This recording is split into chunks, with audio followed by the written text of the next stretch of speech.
Hi friends! Do you want to use the various composing options for the messages that you create on your Mac?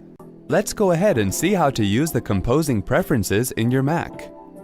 On the Finder menu, click on the Go menu and then select Applications.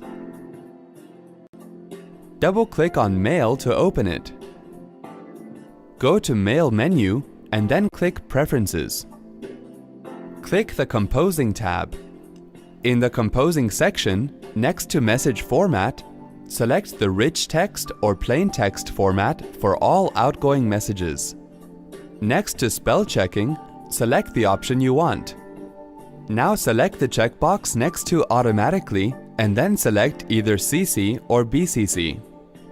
In the Addressing section, select Automatically Complete Address checkbox. Select the checkbox next to When sending to a group, show all member addresses to view each email address in the group, instead of just the group name. Select the checkbox next to Mark addresses not ending with, and then enter the domain address to view email addresses that don't end in a specified domain highlighted in red, to help prevent you from sending messages to unintended recipients. Click Send New Messages From drop-down menu and then use the email address specified here in the From field for outgoing messages. In the Responding section, select Use the same message format as the original message checkbox to reply or forward a message using the same format as the original message.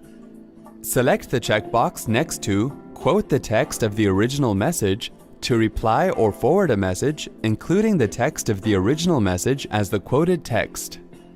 You can select the Increase Quote Level checkbox to reply to or forward a message by indenting any text you include from the original message.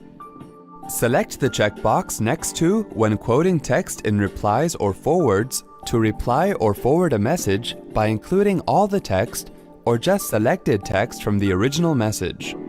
Hope this was easy to follow. Thanks for watching.